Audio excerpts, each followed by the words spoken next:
All right, everybody. This is going to be kind of a twofer here, but I'll explain the title. So, of course, if you watch the old video of this, just for the boom, this is just for the younger kids out there, the Zoomers that don't know. If you watch the video for Nothing But a G Thing, and Dr. Dre goes to Snoop Dogg's house, basically, and whilst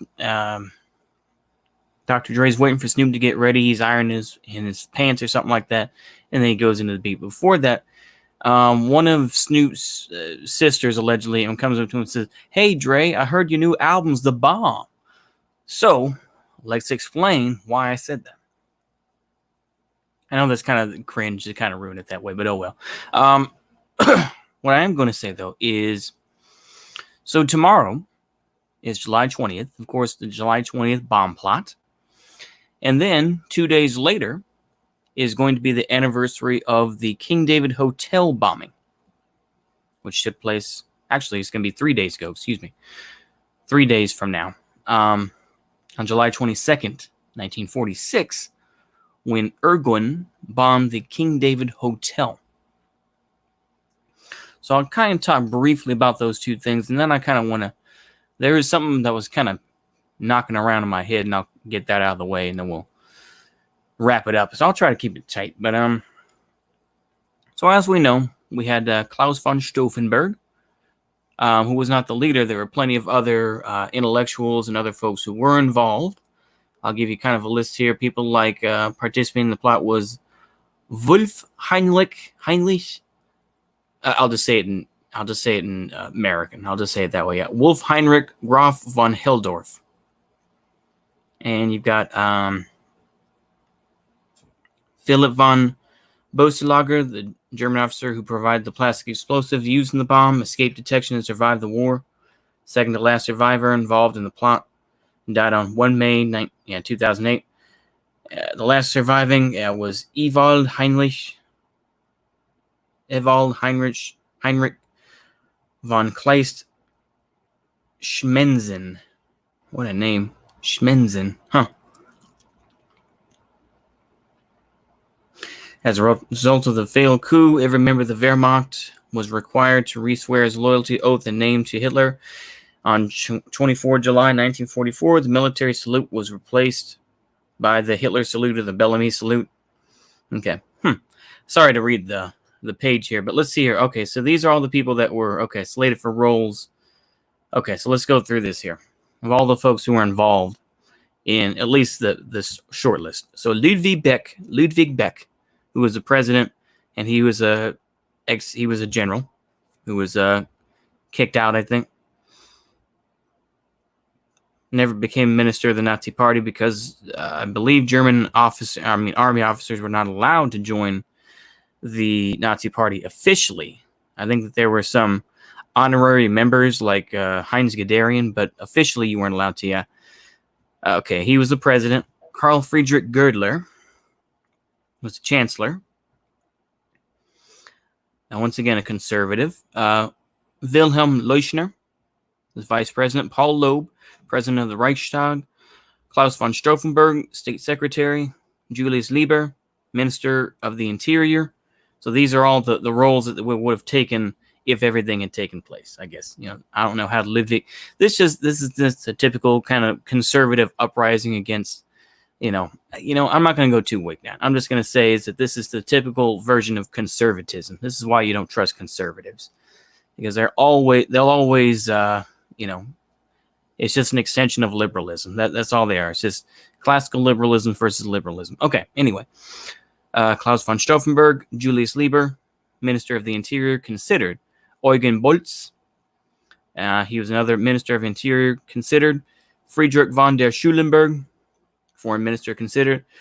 Ulrich von Hassel, Foreign Minister, considered. Ewald Löser was Minister, would have been Minister of Finance. Friedrich Olbrich would have been Minister of War. Erwin von Witzleben, and I will come back to him. Hans Oster was the president, would have been the president of the Reichskriegsgericht, was the highest military court. Okay. And Hans Oster is, yeah, okay. I've seen these faces before. I just can't really match the names. Hans Koch would be president of the Reichsgericht, which is the Supreme Court, Supreme Criminal and Civil Court in German Reich from 1879 to 1945. Karl Blessing, president of the Reichsbank or Minister of Economics. Paul Lejeune Jung, Minister of Economics. Andreas Hermes would have been Minister of Agriculture. Joseph Vermeer would have been Minister of Justice. Bernhard Letterhaus, Reconstruction Minister. Henning von Tleskow would have been Chief of Police. Karl Hans Graf von Hardenberg would have been Prime Minister of Berlin and Brandenburg. Albert Speer was listed in several notes of the conspirators as a possible Minister of Armaments. However, most of these notes stated Speer should not be approved after Hitler was dead, and one conjectural government chart had a question mark beside Speer's name. The most likely saved Speer from arrest by the SS, in addition to Speer being one of Hitler's closest and most trusted friends. Wilhelm, Crown Prince of Germany, was also under suspicion as he was touted as head of state after Hitler. Erwin Rommel's involvement. So, I mean, once again, this is just the typical version of conservatism. Union Army ball I was talking about. Okay, so I just realized this tomorrow is the anniversary of the July 20th bomb plot. Wherein, they set the bomb off at Wolfschanze, the Wolf's Lair in East Prussia. And then, 2 days after that would be the King David Hotel bombing. Of course, in, I believe, King David Hotel, that's Tel Aviv. I'm going to make sure here. King David Hotel. I just want to make sure here I got that correct. Oh, it's in Jerusalem. Excuse me. Jerusalem. Yeah. I'm bugging. Okay. So I wanted to kind of combine those two and kind of get an idea. Okay. But anyway, let's go ahead and finish that up. But yeah, basically with the the July 20th bomb plot, they had everything set up and they were like, okay, Operation Valkyrie, basically, martial law. We're going to, once we kill Hitler, we're going to get the army set up and everything else. Of course, basically all that was undone by, I'm trying to think of his name now. I had it and then I lost it. I cannot think of his name. What was his name?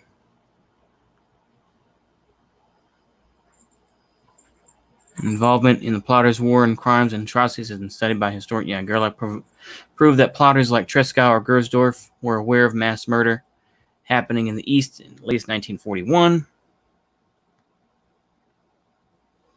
I'm trying to think of his name now. It's going to bug the hell out of me now. It's going to bug me.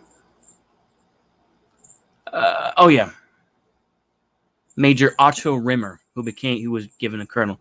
He was leader of the Grossdeutschland division's detachment that was Hitler's guard. Because Grossdeutschland, for those that don't know, the division was, of course, recruited from all over Germany. It was considered an elite unit. But they broke it off where part of the division was defending the outskirts, for example, of the Wolf's Lair. And, of course, then Hitler had the Begleitkommando, which was made up of SS men and everything else. People like, oh my gosh, my memory is not what it used to be. Otto Gunsch? No. Well, Otto Gunsch was part of it too. Bruno Lescher, I think that's his name. Bruno Lescher, who was, they were, Hitler was loyal to him, even though Bruno Lescher was a bit of a drunk, and tried to kill one of the guys with he was going to shoot him. And so they sent him to the Viking division, got himself an Iron Cross, and came back. But yeah, I think Bruno Lescher, I think is the name. Anyway. So basically, I'm going to simplify it to basically, all right, even if this had really taken place and they had actually killed Hitler and the bomb hadn't been moved over, not much would have changed. This to me is on a similar level of like of Strasser, of not Georg, but the other one. Strasser brothers. Let me see here. Bigger Strasser. What's the other one's name?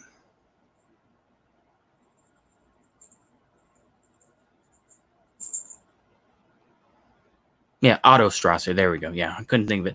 But to me, the whole bomb plot business is kind of like the Strasserist type of thing, where it's just like, well, if we had remained conservative and, then we could cut a deal with the Allies. The thing is, by that point, 1944, they would have already, the Allies would have still bombed the hell. The Red Army would have still crushed everything. So it wouldn't have mattered anyway. That's my opinion about the July 20th bomb plot.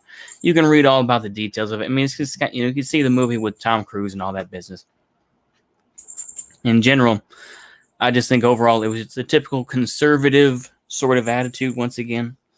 The sort of, well, we're going to make Germany back into what it was, and we're going to bring back the crown prince and all that type of thing. It's going to be, like it was. This is some typical monarchist type of conservative nonsense. So, I mean, the thing is that obviously Germany cannot, this is the only thing they can really latch on to, unfortunately. So they've made the July 20th bomb plot, a lot of those guys into heroes, even though a lot of them knew about the Holocaust and everything else. They knew damn well what was going on, but they just, let's bring back the crown and all that type of thing. That's basically what it was. It's just, it wasn't going to do anything. They were still going to get bombed all to hell. It's the same thing with Otto Strasser when you read Germany Tomorrow, and just the pitiful sort of bootlicking attitude. It's like, well, if we had, if we apologized for our anti-Semitism, if we had paid reparations to Poland, because this was written in 1940, then things would have been so much better. No, that's just cheap, 4D politics. It's just cheap, The thing is that it was proven, once again, that Otto Strasser was working with British intelligence. So that's a whole different thing. Anyway, I've wasted 12 minutes on that. Let me talk a little bit about the King David Hotel bombing a little bit. So, but it's kind of connected. So after the Second World War, of course, the Holocaust, the Shoah, has millions of displaced Jews who do not want to stay in Europe because obviously even past, the German Wehrmacht and the SS, SD and all these other groups, their own neighbors, their Polish neighbors, their Russian neighbors, they're like, hey, they have a lot of anti-Semitism. So they were convinced by people like Abba Kovner, who we're going to be reading more about in Avengers, is that he was able to get people to go on the third Aliyah to Mandatory Palestine, which became Israel. And they came back. Now, it's so complicated because there were so many different groups, that operated, that were so-called Zionist groups that were around. And they had different... Some were started at different times, and it was just it's very tricky. So I'll try to wade my way through this here, and I'm going to just try to say it just very clinically and not be too emotional because I don't think that's not necessary. Anyway, let me cut to the chase. So you had Haganah. Actually, Haganah was an evolution of militias that started back in 1907, according to what I was reading. But Haganah was a group that was organized by Zaev or Vladimir Jabotinsky, who was a former British officer and was, of course, a dedicated Zionist. 1942 rolls around. We're going to roll back to this and we're going to kind of cut to the chase. But basically, 1942, British the British feel like, man, we're going to get screwed over. If the Germans push us out of Egypt, then they're going to go straight to Palestine, and the Jews are going to be all over with. So This motivated the Jews who were in Palestine at that time. And so they had a different group called Palmach, which was an offshoot of Haganah. And so Palmach, at least according to this document, this Israeli documentary I was watching, Palmach was created to go over and help the British Army. But of course, then after El Alamein and the pushback of Rommel's Afrika Korps, which became Panzer Army Africa, and a lot of other names. But anyway, they said, well, we don't really need Palmach anymore. So what they did is Palmach went back to Palestine, and they dug ditches for the kibbutz, for the various kibbutzes. You know, they did all the hard labor that basically the farmers and everyone else didn't want to do. So they were fed and everything else like that, and they weren't paid. But, you know, in the way that basically they work for free. You know, and I know I'm not going to use the S word. You can use that word, but basically it was, you know, watching it still. I mean, but the way they talk about it, it's like, oh, well, the accounting, you know, the accounting for these members of Haganah and everything else. But anyway, I'll cut to the chase even more. So you had Haganah, and then you had Palmach, which still existed, and then you had, you know, the Stern Gang, and then you had Irgun. So Palmach was considered more of the legitimate military group. They were much more organized, and obviously they were doing work on the kibbutzes and everything else. So they, you know, at least had that sense of community building in that way. But anyway, Irgun and the Stern Gang were different. Irgun and the Stern Gang were considered thugs. They were considered thugs, basically. And Irgun was a fairly small group. And at that time, it was led by Menachem Begin, future Prime Minister of Israel. And basically, by this point, the British stayed in Palestine. And basically, they wanted to prevent the violence because the violence had been growing. You know, it hadn't been really organized necessarily on the Arabic side or the Palestinian side, but it was getting messy. And of course, you know, there was back and forth that did go on between the Arabs and the Palestinians. I'm trying to be very centrist here. Anyway, so the British are occupying, and their headquarters is the King David Hotel. And so, according to, you know, the Zionists, according to this documentary I'm watching, is that a lot of them just felt like, well, the British dared us to go in. They dared us. You know, we saw ourselves as freedom fighters for Israel, this and that. I'm not going to, I almost wanted to title this Freedom Fighters or the T word, but I'm not going to, that's not healthy. Anyway, I'm not going to delve into what they actually were or who, you know, I'm not going to pick sides on that. I'm trying to be very centrist, very clinical. So what happened? Okay. On July 22nd, they had the Stern Gang, or excuse me, Irgun, were dressed up in Arabic clothing. And so they had the head covering and everything like that so that they looked like they were Arabs. They knock out a British officer, and they basically take him out. So they have these milk cartons filled with explosives. They have that down the basement. While this is going on, that's a diversionary explosion. The actual one was they would go up to the dining hall or the dining room, and they had milk cartons. Once again, this is the old school milk cartons. These, you know, the metal ones that you'll see, you know, folks carry around. So these are, you know, heavy duty. So they had these milk cartons filled with explosives. Now they put it around a pillar in the dining hall or the dining room, however one you want to put it. And so what happens after that? Well, they basically, the British weren't aware of all this. They basically said, well, there have been a lot of threats, this and that. Ultimately, let's put some extra barbed wire around, and, you know, that's the best we can do. Okay, what happens from there? All right, so the British, the only guy that knows about this is killed. They shoot him. They apparently have Sten guns. The Irgun do. And they mortally wound this guy. Basically, they have this stuff there and ready. They have a woman, and they have notes who says, "Don't disturb this or else it will explode." They've already set the precedent. They've already set their defense, if you will. If I try, I'm going to try to be like a lawyer. They have already planned their defense, where they say, "Well, we had a note on there that said, please don't disturb this. This is a bomb." Take that for what it is. So then a woman who's part of Irgun calls up the hotel and says, "A bomb is going to explode in about 20 minutes.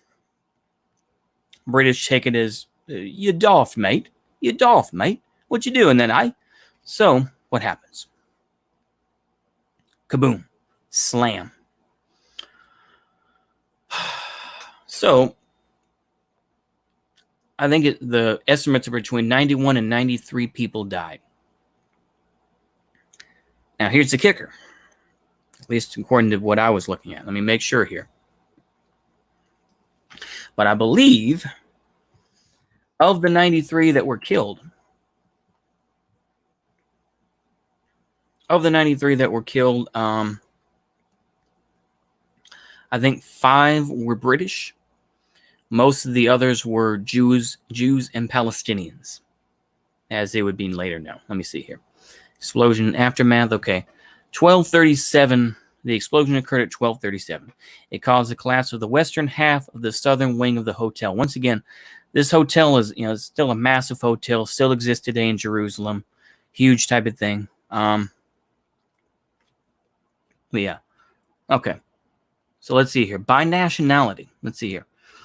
So 91 people were killed. Okay, I said 91 and 93. I'm reading this from the wiki. Take this with a grain of salt. 91 people were killed, most of them being staff of the hotel or secretariat. 21 were first-rank government officials.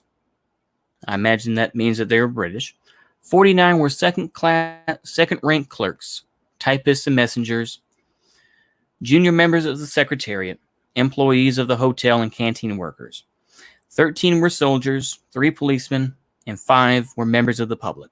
By nationality, there were 41 Arabs, 28 British citizens, 17 Jews, 2 Armenians, 1 Russian, 1 Greek, and 1 Egyptian. 49 people were injured. Some of these deaths and injuries occurred in the road outside the hotel and in adjacent buildings. No identifiable traces were found of 13 of those killed. Among the dead were Julius Jacobs, an Irgun sympathizer, and Edward Sperling, a Zionist writer and government official.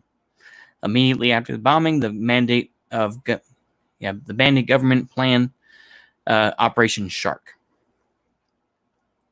And I think, if I want to think right, a lot of the time, Irgun were shooting British troops all the time. They would come in, take their guns, and kill them. And they would just go to the camps, take the guns, and be done. So we saw, of course, this goes to more of the issue of Zionism is a secular idea. It has nothing to do with Judaism. Once again, I'm falling into the anti-Zionist sort of trap. I know, but in general, I will try to be respectful and not just go straight anti-Semitic. But Zionism is not a belief of Jews in general or people of the Jewish faith. It is an idea that says basically Israel is ours. All right, and I'm going to use this phrase. I'm going to be Jay Sakaiist here for a minute, but it's a settler colonialist idea. And of course, Jews today, and especially left-wing Jews, will be like, well, the whole idea is that Zionism was actually national liberation. It was, it's an anti-imperialist idea because the Muslims were imperialists. I've heard this little argument before with that Zarathustra's serpent guy. Anyway, so what happens? Well, I think, if I'm thinking right here, let me make sure I'm reading this right. British reactions, House of Commons, ex-Prime Minister Winston Churchill, enthusiastic supporter of Zionism, criticized the attack. Clement Attlee, I know the left still loves people like Clement Attlee. The attack did not change Britain's stance toward the Anglo-American agreement. Attlee wrote to American President, "I'm sure you will agree that the inhuman crime committed in Jerusalem on 22 July calls for the strongest action against terrorism. But having regard to the sufferings of the innocent Jewish victims of Nazism, this should not deter us from introducing a policy designed to bring peace to Palestine with the least possible delay." So if I'm thinking right, Sir John Shaw controversy at the time, South Wing, rather than destroy half the Jewish militant organizations, sought to shift the blame to Shaw for the deaths. Okay. If I'm thinking right, Israeli history, the attack ramped up the conflict between Jewish militants and the Mandate government to a much higher level. Early on July 30th, 1946. If I'm thinking right, this is where the Sergeant's Affair, this is around the time of the Sergeant's Affair. So what happened with the Sergeant's Affair is the British Army caught 3 Irgun fighters, a couple of whom were survivors of the Holocaust. In turn, Irgun caught 2 British sergeants of military intelligence. They were going to do a swap. They were going to do a trade. I used to believe Zionism was anti-imperialist. That belief was mostly influenced by good old PragerU. Yeah, I still support the idea of Zionism, but I'm not going to pretend like they liberated Palestine, lol. That's fair. Like I say, I'm going to try to remain centrist. I know, as cringe as that is, I'm just going to remain centrist because there's too much cringe to go around, And I'll kind of explain a little bit once I get done reading this history. But basically, they're going to do a swap. What happens? The British say, "Bugger off, mate. We're not going to deal with you then." So what happens? British kill the 3. They hang the 3, or I think they either shoot or hang the 3 Irgun fighters that they caught. And of course, the leader, Menachem Begin, was hiding in Mandatory Palestine, dressed as a rabbi. Okay. All right, let me try to finish this up right quick. Okay. So, what did they do? They hang the 2 British sergeants, which is called the Sergeant's Affair. Now, because you can go into the 1948 Arab-Israeli War and everything else. It's too complicated. So, the thing is that I'm not going to say I support Zionism. What I will say, what the larger issue that you need to look at is, you can say free Palestine all day. What I will say is that the Arab world is disconnected because there's a lot of beef, rightfully beef between each other. Jordan, under King Hussein, took a lot of Palestinian diaspora, I'm trying to think of it, refugees. And they still stay in these camps, which are in horrible condition. And you don't hear anti-Zionists talk about that. I haven't read or even heard a lot of anti-Zionist folks talk about this. But in general, that's not to say I'm not defending Israel. I just want to say is that if you have to criticize everything and have a more outward look than just say, we need to be mad at Israel. That's too easy. You need to look at the other side of it. So just talking about Jordan, that issue, and King Hussein, of course, just basically being a British puppet. Then you look to Lebanon. Lebanon did not like the PLO hiding in their country. This is back when PLO, of course, was a thing. And they were like, well, hey, we're going to hide in your country. And Lebanon was like, get the hell out of our country. Now the IDF is going to come after us more. So in the, also just skipping a little bit ahead, you have the 1980s, about 1982. Once the IDF is moving into Lebanon proper, you had Hezbollah rise up, and of course this Shia militia basically rose up and said, "Hey, you need to stay the hell out of our country." And of course, then they got support from Iran, everything else, because they're Shia. That's a whole other thing. But then, of course, and then the last country I'm going to talk about is Syria. Under Hafez Assad, Bashar al-Assad's father, they had the chance to retake the Golan Heights in 1973. They didn't.